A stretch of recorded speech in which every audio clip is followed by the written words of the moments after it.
Welcome to No More Desire, where we build a mindset and lifestyle for lasting recovery from porn. My name's Jake Castleman, and I'm excited to dive in with you.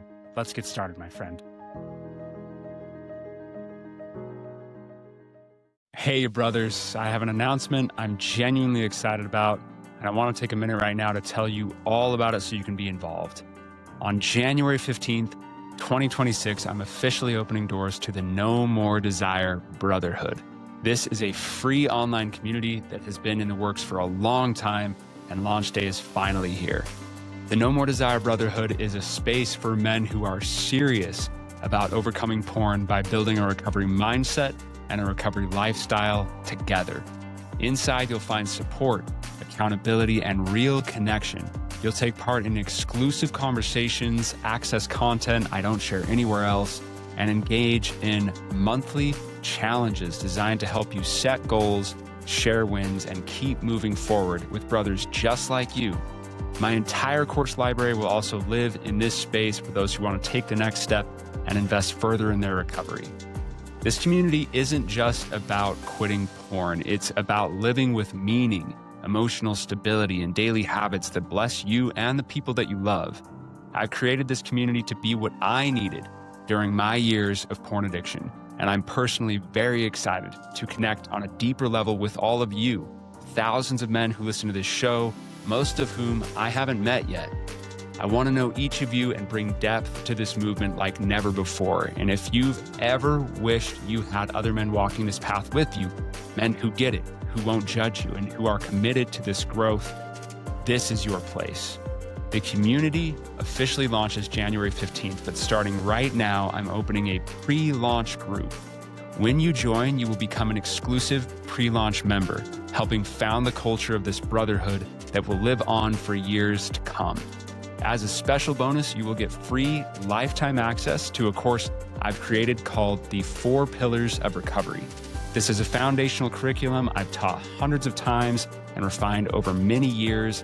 It underlies everything that I do at No More Desire, and it's transformed men's lives across the world. I will release this as a paid course in the near future, but when you join the pre-launch of the online community, you'll get it for free. Not only that, you'll gain access to 5 exclusive pre-launch bonuses with this online course that you cannot get anywhere else. This opportunity will disappear January 14th at midnight, so come join us before that. To sign up, go to nomordesire.com/pre-launch or hit the link in the show notes. Aside from the bonuses and the pre-launch exclusives, I'm just so excited to meet you. So come be a part of it all, and I'll see you in there, my friend.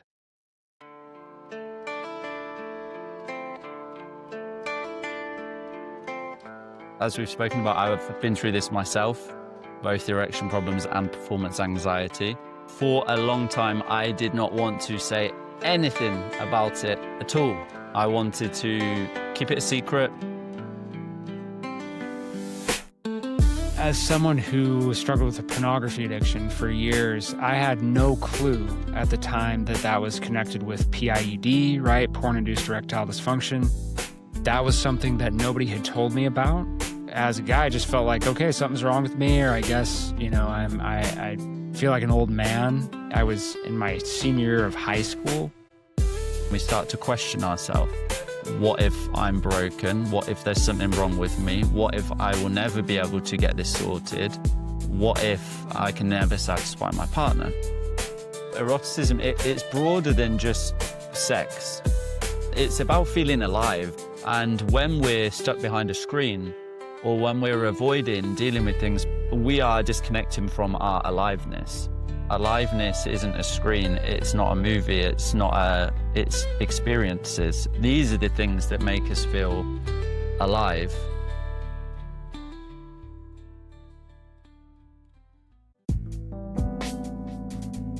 Brothers, let me start with a question most men never dare say out loud. What do you do when you can't get hard? When your body doesn't seem to function the way it's supposed to, and you go soft in the bedroom? And to make matters worse, you have no problem maintaining an erection when you watch porn. Perhaps you feel fear, panic, or even denial about this.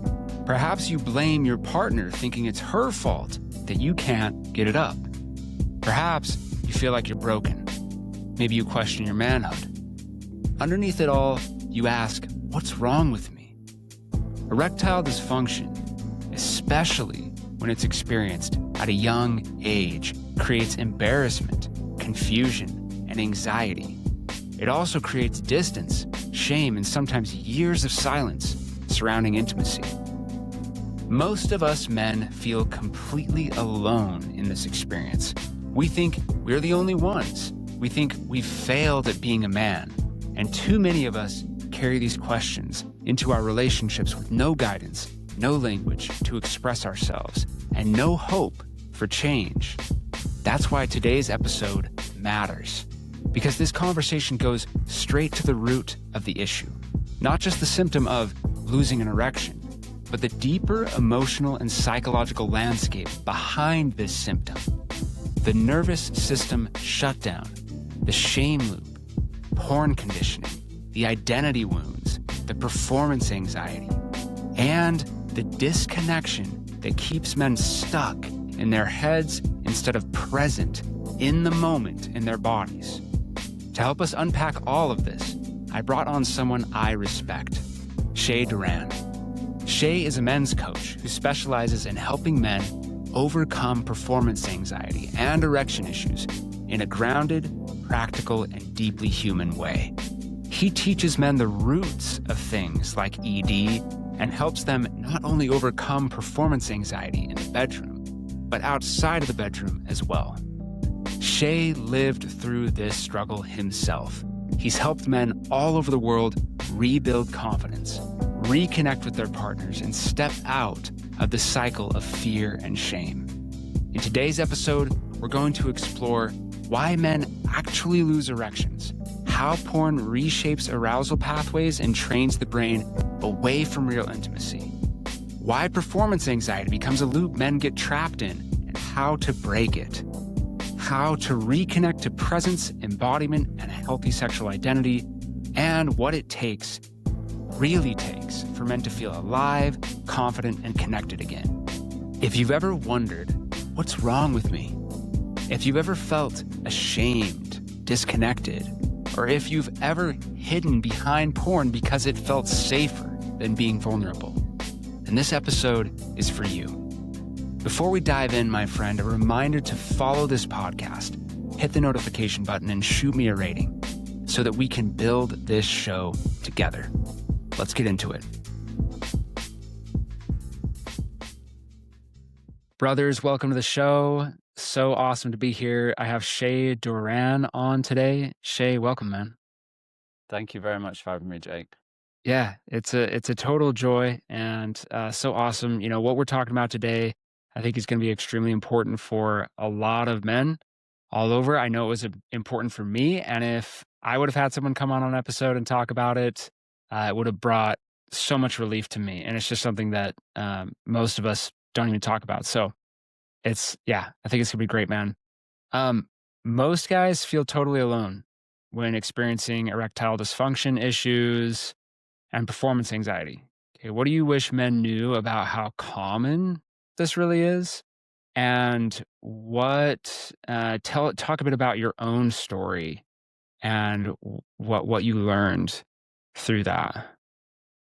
We've gone straight in. There's the topic revealed. There it is, man. I know. Performance anxiety. Yeah, that's exactly what we're going to be talking through today. So, all right, let me gather my thoughts there. What I wish men knew. So, of course, as you said, as we've spoken about, I've been through this myself, both erection problems and performance anxiety. And for a long time, I did not want to say anything about it at all. I wanted to keep it a secret. I wanted to be able to figure it all out for myself. And that strategy didn't work. I tried that for many years. And eventually it came to the point where I had to accept, okay, this isn't getting any better in my life. The thing that you said there around what do I wish men knew? Well, it's very common. It's not something we speak about often as men. Right? It's the elephant in the room. We don't speak to our friends about it down at the pub or in the bar or wherever. And there's a sense of shame and vulnerability. But so the first thing is I wish people knew it was more common. Statistically, around 30 to 40% of men experience erection problems in their life. I think all of us do at some point, but some of us experience either erection problems, performance anxiety for a prolonged period of time, which is what we're focusing on today.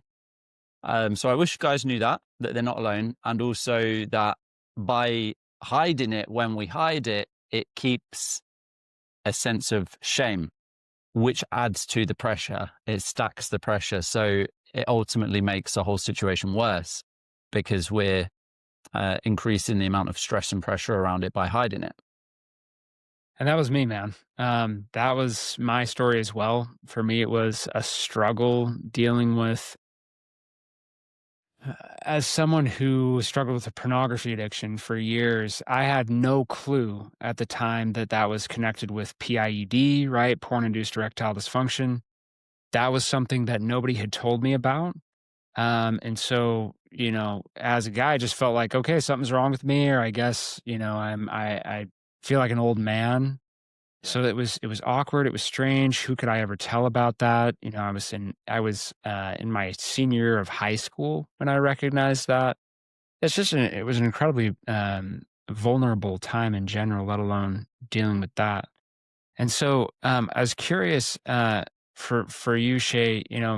You've lived through this personally, right? What was kind of that emotional toll of losing erections and performance anxiety? And again, I know we dove straight in here, but there's so many guys dealing with this, right? I think it deserves kind of that transparency, honestly. So, and just getting to the point, talking about it rather than pretending it's something else. Yeah. Okay. So, how was I feeling? Some of the emotions, a lot of anger, and in general, I'm not really so much of an angry guy. So this was a very unusual type of emotion for me. I was feeling very angry and frustrated. I felt like my life wasn't on track for where I knew it could be. I felt like I wasn't meeting my potential that I had. I wasn't fulfilling this inner potential that I felt that I had. I felt confused. My self-esteem was through the floor, which I had no idea about for many years. On paper, I had a good life. I had my shit together. I had a successful career before what I'm doing now is in banking for 15 years, banking and consulting. So on paper, I had a successful career, a nice house, a nice car, stable relationship, all of those things. But underneath, I did not actually realize how destroyed, for want of a better word, my self-esteem was, where it was crumbling. And I felt like I wasn't able to be myself. I felt like I had this internal part of me that saw this higher potential, but I just felt like I wasn't there. And I felt angry about this and annoyed and confused. And Shay, you live in this every day as far as helping men with this all over the world. Can you, I think there's a lot of people probably that are like, okay, well, was this all about erectile dysfunction issues? And can you talk more about kind of what your approach is to something like this? As far as that, it's not specifically all centered in on that, right? You were dealing with a lot of things at the time that played into these issues of performance anxiety, erectile dysfunction. So talk a little bit more about that, about what you were going through at the time, in multiple areas of your life. Cool. Yeah, so that's a good point. To frame this, when we're saying performance anxiety, what does that mean? It means either we're experiencing through a sexual lens, sexual performance anxiety, they're experiencing some kind of erection challenges for a prolonged period of time, or it could be climax challenges. So whether that's premature ejaculation or delayed ejaculation, those three things can feed into performance anxiety when it's a mindset challenge. So for me, what was going on, because it didn't start as erection challenges, that was something that came later. It started with a really bad relationship with porn, developing a bad relationship with porn, a really bad relationship with hookups, and having no idea that I was actually using sex as a way to try and get validation over many years, to feel like, if I didn't have other parts of my life together, then at least this part of my life I could do well. And I just didn't realize the trap that I'd got myself into.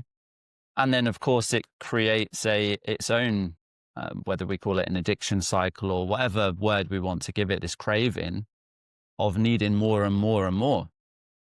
And these were the things that fueled the fire that then eventually that led on to erection challenges, performance anxiety. So, yeah, it was in different aspects of my life that this was showing up. But it started with my relationship to porn and sex. And I think it's so key. Pornography really is this place where we can go where there's no risk of rejection. Yeah. We can feel, as far as in a fantasy kind of sense, totally validated, totally accepted, totally loved, right? As far as to our unconscious mind, our emotional mind, it can really feel like the validation that we need in the moment. And then I come out of that funnel afterwards and I feel more alone and more isolated than ever, right? So an unconscious part of my mind continuously seeking to try to bring me the validation, the acceptance, this connection with women that I'm wanting and never really experiencing that, right? Would you say that's true for with what you were experiencing during those years? Yeah, there's a feeling of emptiness, right? Even for the guys that may be coming into this from different points, the men that I speak with is this feeling of wanting to either needing more, whether that's porn or sex, or needing to perform better at work, needing to perform better when we're younger in sports, or whatever the area may be. It's a very similar type of feeling, like we need to do more and more, but there's still this feeling of emptiness, that we're not being true to ourselves, or that in some way we're missing a key part of our self. Something feels like it's not right. Yeah. This perfectionism that we go through, right, is one of the words that I use to describe it a lot, and all or nothing thinking, and Yeah. always feeling like I'm comparing myself to other people. I think one of the keys, that Even I've on porn as well, right? Comparing ourselves to other people yeah, in real life and on porn. Yeah. yeah, right, right. And I think for myself included, one of the things that I had to work on and I've had to continue working on throughout my life is really this sense of, who do I want to be as a man? How do I want to show up as a man? And feeling that stability and that sense of joy in who I am, rather than seeking outward sources to feel validated, to feel accepted. I want to work to accept me for who I am. And I think that gets confusing a lot in our culture too. I think there's definitely a wrong way to approach that, where it's like, just be who you are and and don't change a single Yeah. thing, Be or true to just yourself. Or be true to yourself, totally give up, any kind of sense of improvement, and just everyone should accept me exactly for who I am, which is not, I think that's very different from digging into our core of like, who am I and who do I really want to be? Right. I Yeah. agree. Yeah, I believe that we have to learn who we are, and that's an ever changing thing anyway. That's right. That's right. It's who we want to be. And ultimately, because that can seem that seems very broad as it is, but is what are the values that I want to live by? Am I somebody that wants to, for example, with my partner, I want to be able to be romantic. I want to be playful with them. I want to, it is different for different domains of our life. What we would answer to that question in a romantic lens is different to what we'd answer in a business lens, different to what we'd answer in a, who am I as an individual? But yes, I agree. It's important that we ask those questions to ourselves so that we can, it's almost like a starting point, right? To figure out, okay, who is it that I want to be in this area of my life? And what's going on right now where I feel far away from that? And I think what you said brings up a question of curiosity for me, which is, a lot of men, myself included, have felt, I think, in getting married, there's this sense that kind of romance dies to some degree, right? And me being romantic and really pursuing that kind of being suave and things like that, and feeling like we can do that. Um, What do you think that is that's caused a lot of that romantic death for a lot of men where they don't feel like they can show up in that way because there's a lot of nervousness and this sense of needing to perform and they just give up on it altogether? What would you say to a guy who's going through something like that? Well, usually, if we're talking about performance anxiety, then usually there's been some experiences that haven't gone to plan. So either we've lost the erection or we've struggled to get hard in the first place or climaxed too soon or we haven't climaxed at all. So there's been some kind of genuine experience that has made us start to think about that. It's planted a seed in our mind of, oh, what if that happens again? What if I lose the Mhm. erection next time? Or what if I can't satisfy my partner?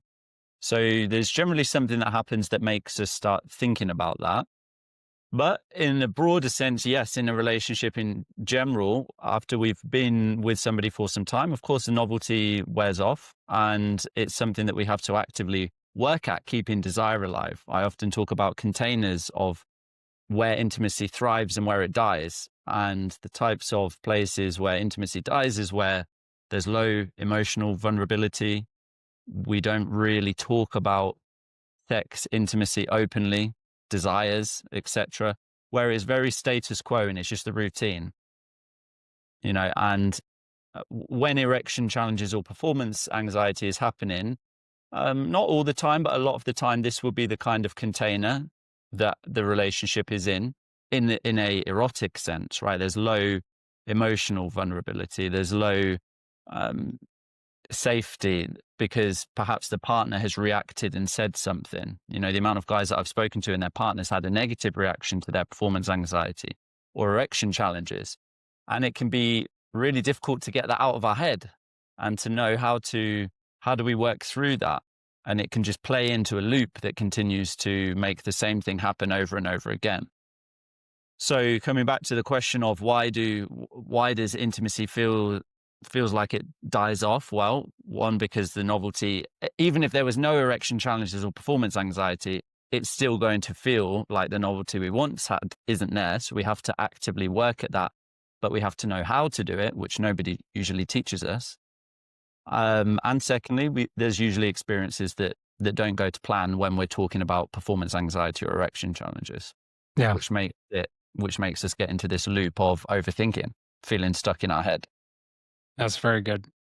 It's very good, and you're kind of addressing the answer to this question, man. But let's get kind of right to that core question of why do we lose our erections? What are the actual mechanisms, psychological, biological, stress related, porn related, that you see in the men that you work with? hmm Okay, so it's important we look at this. I often refer to it as the two M's, medical and mindset.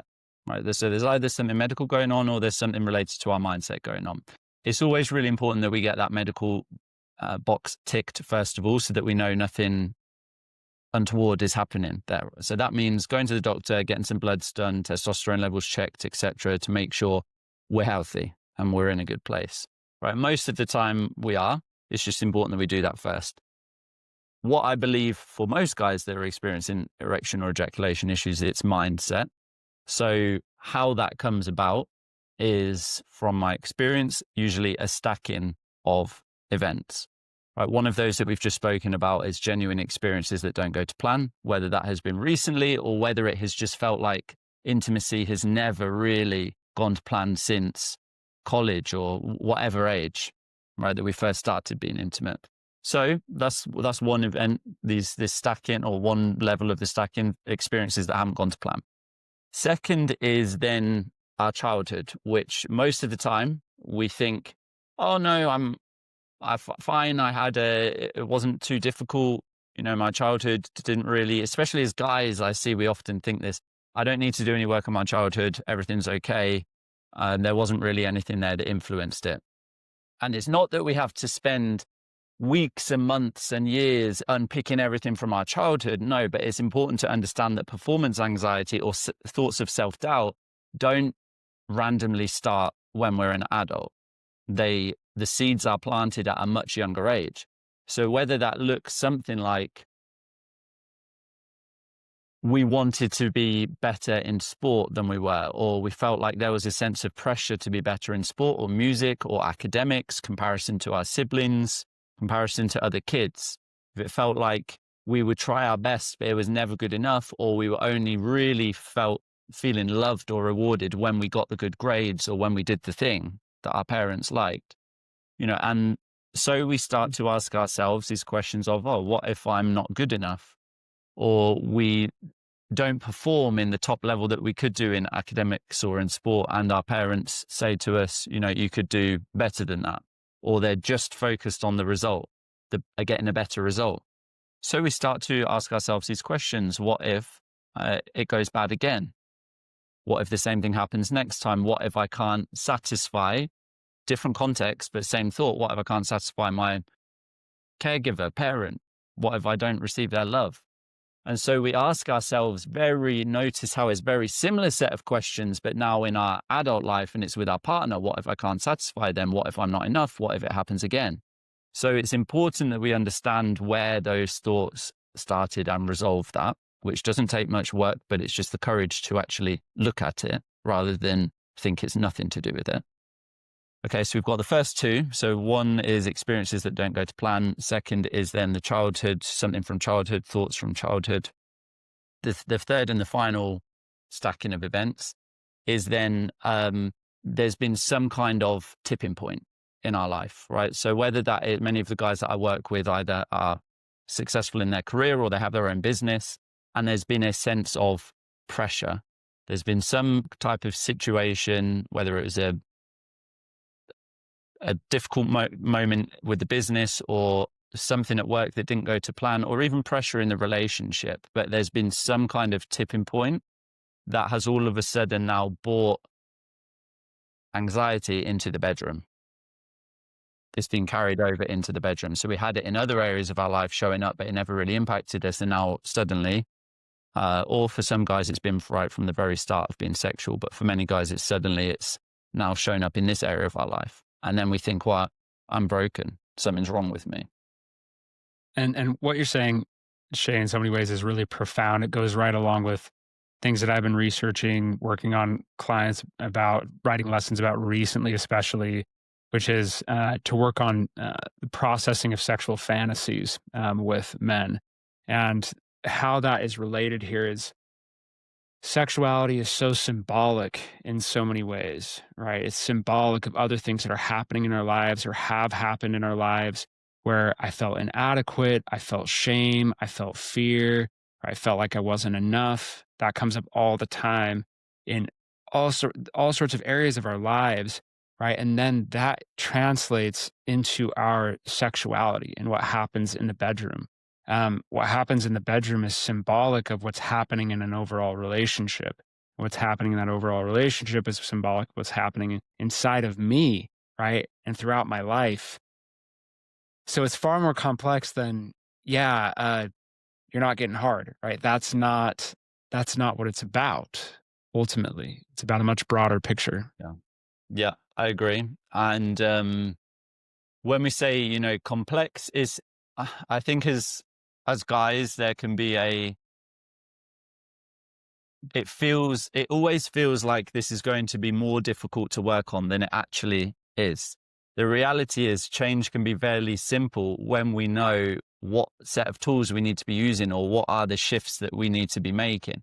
When we're stuck behind the comfort of a phone or a screen, researching for hours, endless videos, articles on how to fix this, what to do, what's going on, it's all very generic. And so the thought of going deeper or having to speak to somebody about it feels more challenging because what we're doing right now, we're not getting the results that we want. So naturally our brain thinks, if I have to do something even more vulnerable, like have a conversation with someone about it, that's going to be even more difficult than what I'm already doing that's not working. But the reality is when we speak to the right person who has been through this and who has the tools, whether it's porn issues, erection issues, whatever the area of life is that we want to work on, when we speak to the right person, the process of getting to the result does not have to be complex and difficult and go on for years and years. Definitely not. That's good. I like that. So when it comes to how porn is connected to this. A lot of men wonder, how do I know if porn is affecting my erections? Is it connected to this? What signs do you see, and when is it connected versus when is it not? Yes, I like this question because I remember when I used to do self-tests of experiencing erection challenges and then saying to myself, oh, well, I'll just watch some porn. And if I can get hard to that, then I know that I don't have a problem. Right. Right. This is literally the thoughts that went through my mind. And so Mm, if this feels relatable, if you're watching this, it feels relatable, then if that is a thought that's also going through your mind, if there's these self-tests that are happening, and porn is one of the ways that we can do that, checking our morning erections is another way that I did. That's one indicator that we're using it as opposed to, having a healthy, I'm not sure that there is, but a healthy relationship with porn. Maybe there's yeah. such thing as a healthier relationship with porn. So this Right. self-test. The other thing I would say is to check it in real time. If, what do you think about, for anybody watching this, okay, if I was to self-pleasure, masturbate without watching adult content, without watching porn, does that still feel exciting, fun, aroused, or do I feel like that's going to be boring? Is it going to feel a bit flat? Or I may not even get hard, or I'll struggle to get hard. If the answer is yes to some of those things, that yes, I'll probably struggle to get hard, or yes, things would feel a bit more boring or flat, porn is definitely not helping. Yeah. Yeah. I think that's a good call. And on that topic, Shay, why can a man climax with porn but struggle to climax with a partner? Kind of how does Let's talk a bit about porn conditioning. How does it shape a man's expectations or his arousal patterns or the body's ability to be actually present with a real partner? Well, unfortunately for most of us, porn is our sex education, Yeah, which, right. is not great. So, It was for me because, too. Yeah. right, all we're seeing is men who are ready to go, usually with, pretty big dicks because it's a role that they are being cast for, and not just the Hmm. dicks. So think about their bodies as well, like muscular, usually, not all the time, and Yep. we never see a guy going soft in porn. That doesn't happen. Right. Right. Right. So then these physical comparisons that when that's compounded over months and years and years and years, and that's what we see, we think, oh, that's the standard to be able to satisfy the person in this way. It looks like this is what we're saying to our brain. The other part is exactly what you said earlier on about comfort.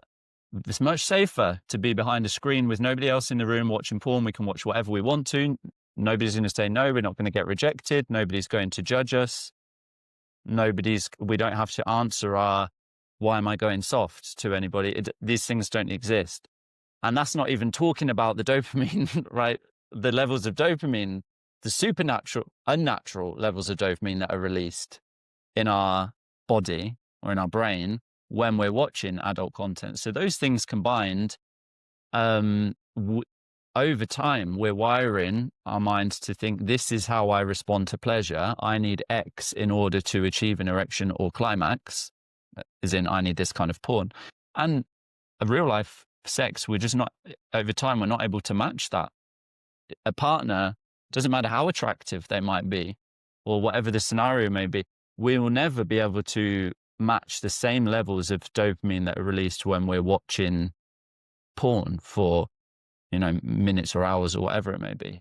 We're just not able Exactly. to. It makes the whole situation more difficult. And I remember in my teens and 20s, I was under this impression, oh, I mean, if it were real sex, that's going to be so much more stimulating and so much more exciting. And I was shocked when that was not the case. And again, being someone who is not educated in that, and I think so many men are not, right? Again, something that's not talked about much. And when I learned about contextual learning, right, where we have an arousal template, right? So based on the context of where I'm used to getting aroused, right, whether it be behind a screen or actually with a real person, that's how my brain learns. So for me, for, you know, almost 10 years, it was behind a screen. So why would I be able to, achieve that erection and that excitement and arousal with a real person when my brain had been trained to do it with a screen? And I just didn't understand that. Right. Yeah. So it was shocking. And I think I'd even go a step further with saying our brain, although I need to double check this, but I believe that our brain doesn't know the difference whether it's a screen or a person in front of Sure. us. All that it Sure. knows is it's just a level of stimulation. And also when we're watching porn, it's not us in the situation. We're getting off to somebody else having sex. Mm-hmm. Mm-hmm. Yep. It's not us having sex, it's somebody else having sex. So the type of sensations, the way that we're training our brain, yeah, it's totally different. But yet we're watching, oh, it must feel amazing in real life to have this kind of sex. But that's not exactly as you said, it's not how we've been training our brain. We've been training our brain to be in a very safe, comfortable environment, and not even us having sex, us getting off to somebody else having sex. Yep. In a fake way. Most of the guys are injecting their dicks with Viagra before going onto the set. Yeah. Oh, I actually, well, I suppose I've probably heard that somewhere along the way, but yes, injecting it directly. Is that right? Yeah. Goodness sakes. Yeah. Yeah. Yeah. Not, porn is not real, right? It's not No. real. Yeah. Somebody said to me a few weeks ago, and I really like this analogy. We don't watch a movie like Fast and the Furious or an action movie and then get in our car and go into speed and try and jump off bridges or over ramps or things like that. So why, when we watch porn, do we think that that's how sex is? Because it's a movie. Yeah. That's actually a really excellent analogy. Yeah, I like that. I really like I like that. I like that. So another one of my questions for you, Shay, is just to talk a bit more about performance anxiety. You talk about the performance anxiety loop, I think. Mm. Can you break down exactly what the loop looks like in real time for a man in the bedroom? Yeah, sure. So imagine a picture of a loop, a circle, and there's 3 stages on this loop. So the first stage, one thing we spoke about earlier on, the experience. So we have an experience that doesn't go to plan. And as we're going through this, if you're watching, just see where, if this has felt relatable, see where you think you're at on the loop. And it may be at multiple points. But we've had an experience, first of all, that hasn't gone to plan. So whether that's been recently with a partner, we couldn't get hard, or we lost the erection, or came too soon, or didn't come at all. Or back, as we said, in younger years, it may feel like sex things have just never really gone to plan. So that's the experience. Then after, as a result of that experience not going to plan, we start to question ourselves. This is step 2 on stage 2 on that loop. So questions like, what if this happens again? What if I'm broken? What if there's something wrong with me? What if I will never be able to get this sorted? What if I can never satisfy my partner? And then we keep on asking ourselves these questions over and over again because we keep thinking about it. It's a very intense thing to experience. So our mind is on it a lot. It can feel like we're just totally stuck in our head overthinking, and it takes up a lot of space in our mind. So then as a result of that, the third stage we get onto is belief, because we're telling ourselves something over and over again. So instead of the what if I'm broken, we start to now believe that, and we say, I am broken. I'll probably never be able to have enjoyable sex again for the rest of my life. My partner probably isn't really fully satisfied. Other men can do this better. I'm the only one experiencing this. So you see all of these statements as beliefs. It's like, I am this, or I am broken. I am screwed. I am going to have this for the rest of my life. I will never get this sorted. Mm-hmm. And then usually what happens is we go back into the experience, right? We want to have intimacy. It's human nature. We want to have sex and connection. Mm-hmm. So we will then try and either push ourselves back into it, and the same thing happens, and that takes us back to the belief, or back to the questions, then back to the belief, and we just go round and round and round. Or we get to a point where we avoid intimacy as a result of this. We avoid putting ourselves out there, or we avoid initiating with our partner because it feels uncomfortable, feels embarrassing, feels awkward. And so we withdraw from that. And then we still, question ourselves anyway. But this is the loop. That's what feels safer at that point, right? I don't have control over this inability that I have to get erections, but at least I can have the control over just stopping this altogether. And that will bring me the Exactly. feeling of safety. Exactly that. Yeah. We feel like, although it's not what we want, we do it because we feel like it gives us a sense of control. Same with, with watching porn, with the guys that I speak to that experience erection challenges or ejaculation challenges that usually don't show up when they're by themselves watching porn. And so it gives us a sense of comfort, safety, control to feel like, okay, well, at least I'm still okay. I'm still showing to myself that I'm okay because I can get off to porn. Hmm. Yeah, that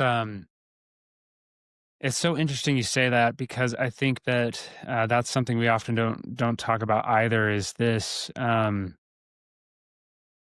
we can almost go to porn as like a way to prove Yeah.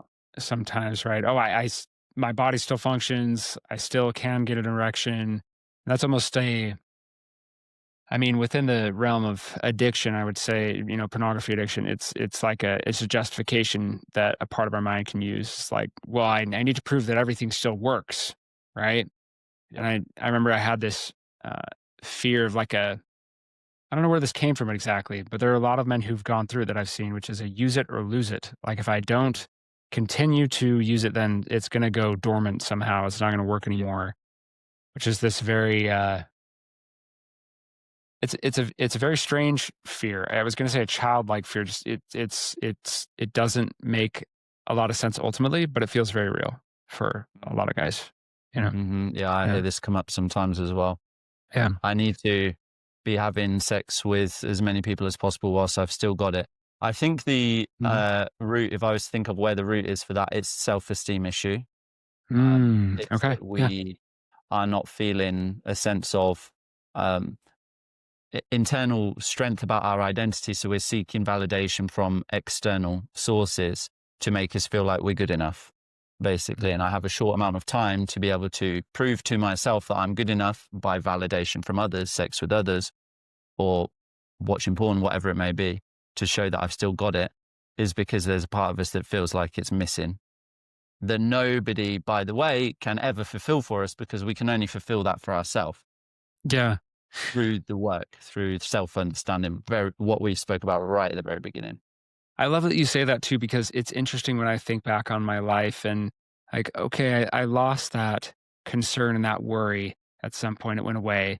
And obviously coming off of porn made a huge difference. But I also the overall increase of my self-esteem, my feeling of meaning and joy in my life, of connection, of, I matter, I'm doing things in my life that I like and I like who I am. I think that belief dissipated as that sense of esteem and meaning in my life increased. That makes sense. Yeah, it Yeah. makes sense because it's I think when we go on the journey, something so fundamental like cutting out porn or actually getting erection challenges sorted or performance anxiety sorted, it requires us to go deeper within ourselves, right? To explore within ourselves. It takes a certain kind of guy to step away from the norm of thinking, oh, everybody watches porn, or just I'm not going to deal with this issue, even though I know that it's not good for me. It takes a certain kind of guy because it requires them to go to a certain level of depth of new understanding about themselves. With that comes so much freedom and autonomy, a new direction in life, but it can be very difficult to see that at the time. But it's about trusting if there's a question, if we're asking a question around does something doesn't feel right, or how often I'm watching this, or am I watching it too much, or I know I need to get this sorted, it's really important that we just follow the call, let's say, to get that sorted, because Hmm. basically I believe it means that we're ready for a deeper level of transformation. If I had never had issues with porn or with sex, there's no way that I would understand the amount that I do about myself today. There's no way that I'd have the kind of life that I have built for myself today, because everything was so surface level before. Yes. I thought I had everything figured out, but actually I had no idea how far away from myself I had got. Hmm. Exactly. I think it's, I describe it as a signal. Addiction is just this signal that our mind and our body are giving to us. Hey, something's out of balance, or a lot of things are out of balance. They're not right. Things are going wrong. And it's like our mind is trying to take care of the deeper inner needs completely unsuccessfully through the addiction. But it's this signal. I think of it like our mind and body says, I need your help. I need you to to use your autonomy, your agency to make changes so that my mind and body can be cared for. And actually, I can start to experience joy. Because without that signal, we won't make that change. If everything's going fine, there's no reason. So we often delay those changes so long until the point where we're so far off course, like a fish swimming in water. Yeah. Yeah, and we lose sight of ourselves. We lose sight of who we are and what we love and what makes us feel alive. Those Mhm. things slowly can die out when we're not listening to ourselves. Yeah, and, couple episodes ago, well, by the time this launches, I don't know what it'll be, but episode 121, I think it was, I talked about embodiment on the podcast, and just how technology disembodies us, Yeah. where we're not really living inside of our bodies. We're just kind of this head that's experiencing entertainment and stimulation. And if it's pornography, we are also simultaneously, I would say, especially if we're addicted, we are traumatizing ourselves. It's self-inflicted trauma, much like someone who's an abuse victim. I'm abusing my mind and body. I'm using it for excessive pleasure and this isolated experience where I'm detaching from reality, and I come out feeling more isolated and horrible than ever before, and I hate myself for doing it, and I feel horribly, terribly ashamed. So in order for my body to cope with that, my mind and body kind of detach from one another more and more and more until I'm kind of just this head. Jason Portnoy, one of the guys I'm connected with, wrote a book called Silicon Valley Porn Star. Really great book where he talks about all his journey of porn and sex addiction. And he describes himself like he was a head sitting on top of a body. He's like, I really just didn't notice or feel anything in my body. I was just consuming, right? And doing without really being inside of my body. Yeah. Yeah, I feel totally understandable. Um, with the guys that I speak with, whether it's erections, performance anxiety, it's this disconnection. What often comes up where I see this the most, because it's the same experience, but I think slightly different to porn. Where I see this the most is we're putting ourselves in sexual situations that we don't actually enjoy, that don't actually turn us on, because we don't actually know anymore what turns us on. Now we Mhm. may think, oh, of course I do. I just want to be having sex more often, or I want to be doing some different positions. But this is the mechanical act of sex. What we really want is better sex, actually, which is the erotic, which is the mind and body connected, because it's about Mhm. the senses. The thinking about it is one thing, but it's about the touch, the taste, the sounds, the smell. It's this depth, this level of depth that we can only have when we truly feel more connected with our body and understand what we want. And so whether it's through porn issues or whether it's through ignoring, not dealing with bedroom challenges that are coming up, yeah, we get more and more disconnected, and it's almost like is the ego perhaps speaking at that time, or just we're just driven by what we think we need rather than truly feeling ourselves. Mhm. Yeah. Well, I can't tell you, like, now, honestly, after getting this sorted myself, and I'm sure it's similar for you as well, much better sex feels. Right. Because it's Yeah. so much now, it has so much depth to it for me, in terms of, for want of a better word, I mean, like, depth of experience, right? Sure. Yeah. The Yeah. It just feels so rich. Yeah. And I never, whilst I was going through this issues with porn, issues with sex for validation, it was transactional. Everything felt so transactional. Even watching porn, I did that to meet a need, Yeah. whereas now it's like there's just endless possibilities with intimacy, and that feels amazing. And it's totally possible to get to that point. And I think it's so easy. So a lot of the guys who listen to my podcast have more of a conservative or Christian background, upbringing, current way they live, right? I'm Christian as well. It's so easy for us to label something like eroticism as sinful or bad or negative, right? And I often tell my clients because they form this relationship, this very hateful, disdainful relationship with the sexual parts of them.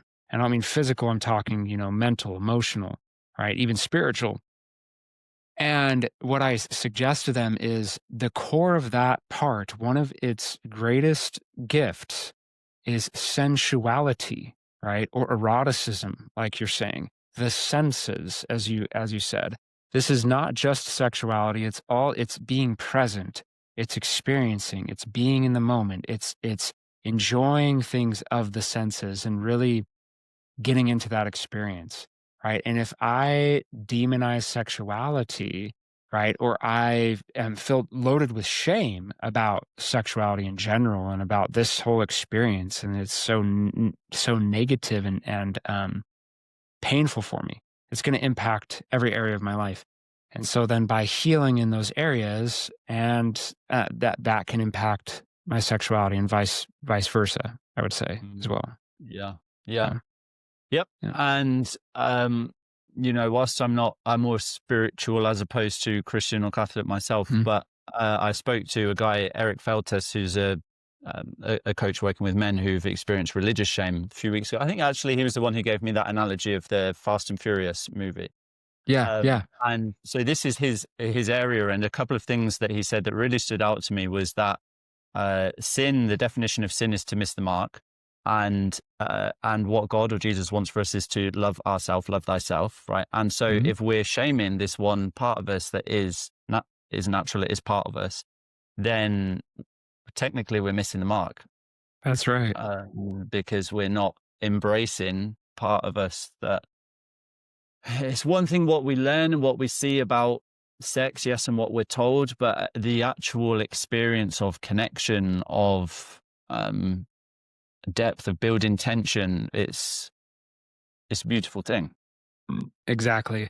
And we cannot exile any part of us without if I exile the sexual part of me and I move towards that sexual anorexia, as you were saying earlier, where it's like, look, I can't even deal with any of this. I'm just going to stop, having a relationship with this part of myself at all.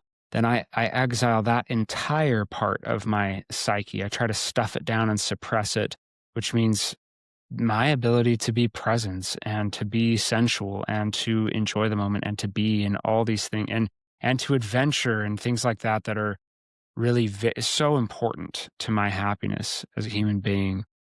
Yeah. And I believe as well, eroticism, it's broader than just sex, right? Mm. When it's about feeling alive, ultimately, I think that's what it comes down to. And when we're stuck behind a screen, or when we're avoiding dealing with things because it's more comfortable to be doing the research behind a screen, we are disconnecting from our aliveness. Mm-hmm. And aliveness isn't a screen. It's not a movie. It's not it's experiences, experiencing things, working through challenges, overcoming difficulties, feeling vulnerable.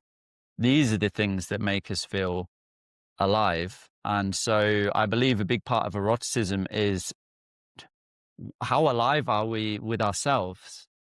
Yeah. What are the things that make us alive, make us feel alive, and how disconnected or connected are we from that in our life right now?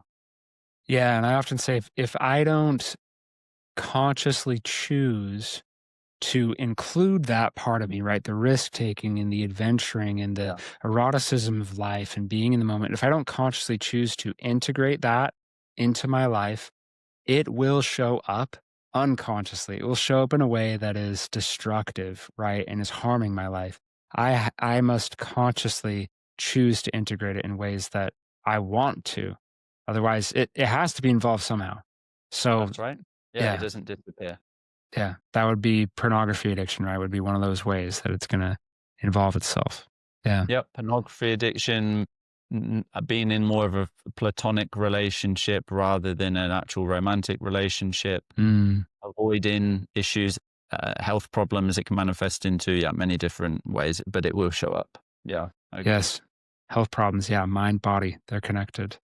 Well, Shay, I love this, man. It's just fantastic to have you on. We could talk about this for another hour easily. I feel like Um, easily we could just keep going for another hour. yeah, Yeah. so I'll have to have you on again in the future, man. And just thank you for coming on, for being vulnerable and open and talking about something that's so personal and important for so many men. I'm sure it's been helpful. So thanks for being here, man. Yeah. Thank you very much for having me. Um, I also just Yes, want to and I, say and I, I, and I and I will ask the question as well. If someone wants to get in touch with you, right, and work with you, that's maybe what you're about to say. But how no, how do I, they get in I was touch with you? actually about to say thank you to you for being vulnerable as well, because I was going to say, I want to say thank you to you because, I think the more guys that can openly speak about this, challenges in the bedroom, challenges in our intimate life, it's brave. It takes courage to do it. I understand that myself, and I can relate to how that must have felt for you as well. And so, I'm giving us a pat on the back for doing this for men, and being open about it and transparent about it. Well, thanks, Shay. I appreciate that, man. And if somebody does want to get in touch with you to work with you, how can they do that? Where can they go? And I'll definitely put links in the show notes, but tell people where they can go. Yeah. I think a couple of things. If this has resonated, if it's felt like, yep, feels like what's going on for me right now, then YouTube. So I have a lot of videos on there. Each week I'll put a new video up. So that's my name, Shay Doran on YouTube. Equally, I will send over to you a link to put in the description for something that I call the performance anxiety quiz, which is basically 10 very simple yes or no questions, a free quiz that guys can take to understand what is actually going on for them. Is it performance anxiety or something else?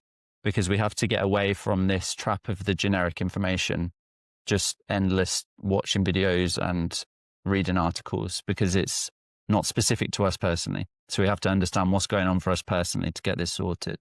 And the quiz will help with that. Love it, Shay. That's awesome. Well, I'll put the links in the show notes so you guys can get access to that quiz. And thanks again, man. Cool. Thank you, Jake. Before you go, a quick reminder that the No More Desire Brotherhood launches January 15th, and right now the pre-launch is open. Join now and get free lifetime access to my 4 Pillars of Recovery course, plus exclusive bonuses only for pre-launch members. This offer ends January 14th at midnight. Again, go to nomordesire.com/pre-launch or hit the link in the show notes. I'll see you inside, my friend. Thanks for listening to No More Desire. It's a genuine blessing for me to do the work that I do, and I wouldn't be able to do it without you, my listeners, so thank you. If you've enjoyed today's episode, do me a favor. Follow this podcast, hit the notification bell, and shoot me a rating. The more people who do this, the more men this podcast will reach. So take a few minutes of your time and hit those buttons.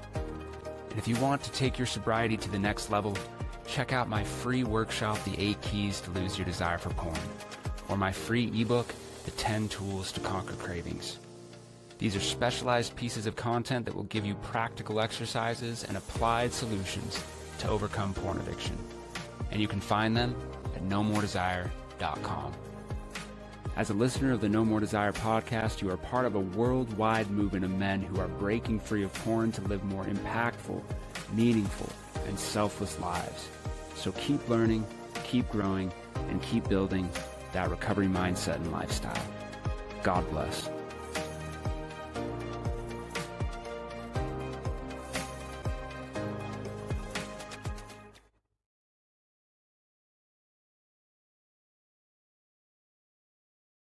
Everything expressed on the No More Desire podcast are the opinions of the host and participants and is for informational and educational purposes only. This podcast should not be considered mental health therapy or as a substitute thereof. It is strongly recommended that you seek out the clinical guidance of a qualified mental health professional. If you're experiencing thoughts of suicide, self-harm, or a desire to harm others, please dial 911 or go to your nearest emergency room.